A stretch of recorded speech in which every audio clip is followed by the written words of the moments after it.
2027 विधानसभा चुनाव से पहले बीजेपी में गुटबाजी खुलकर सामने आने लगी है। पार्टी के कई नेता जो सत्ता पक्ष के खिलाफ मोर्चा खोले बैठे थे, लेकिन उनके कदम बढ़ाने से पहले ही अमित शाह ने लगाम खींच ली और ये संदेश दे दिया कि ज्यादा उड़ने की जरूरत नहीं है, दिल्ली वाले पर काटना भी जानते हैं। देख रिपोर्ट। गुटों में बट रही बीजेपी, खुलकर सामने आई नेताओं की गुटबाजी।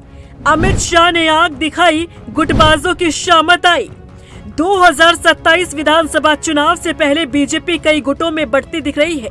पार्टी के बड़े नेता ही सत्ता पक्ष के खिलाफ आवाज उठाते दिख रहे हैं। बात चाहे त्रिवेंद्र सिंह रावत की करें या फिर मदन कौशिक की, ये वही नेता है जो गदरपुर में बीजेपी विधायक अरविंद पांडे के मसले पर दौरा तय कर बैठे थे।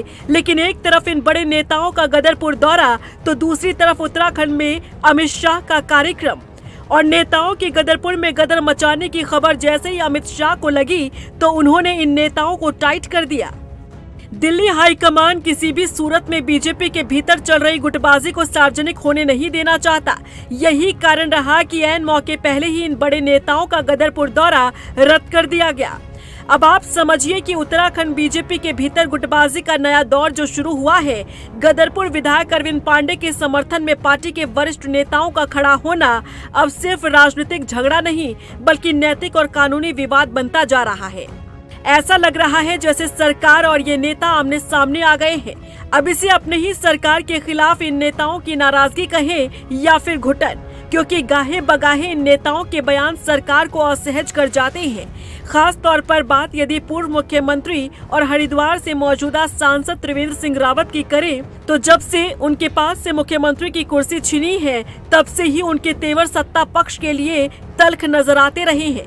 और ऐसा लग रहा है जैसे पहले त्रिवेंद्र सिंह रावत इस राह पर अकेले चल रहे थे, लेकिन अब उन्हें अपने कई पुराने साथियों का साथ मिलता दिख रहा है।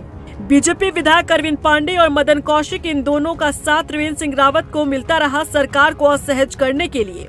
और यही वो दो चेहरे हैं जिन्हें त्रिवेंद्र सरकार में मंत्री पद भी मिला था। और अब ना तो त्रिवेंद्र के पास सीएम की कुर्सी है और ना ही अरविंद पांडे और मदन कौशिक के पास मंत्री पद। तो क्या समझा जाए, क्या यही वजह तो नहीं कि रह रहकर बीजेपी नेताओं का दर्द छलक रहा हो और सत्ता पक्ष को आड़े हाथों ले रहे हो। अब बात चाहे जो कुछ भी हो, भले ही प्रदेश संगठन के हाथों से ये नेता निकल गए हो, लेकिन दिल्ली हाईकमान ने अब भी इनकी लगाम अपने हाथों में थाम रखी है। यही कारण है कि नेताओं का आखिरी समय पर गदरपुर में गदर मचाने का प्लान कैंसिल किया गया। रफ्तार मीडिया के लिए देहरादून से ब्यूरो रिपोर्ट।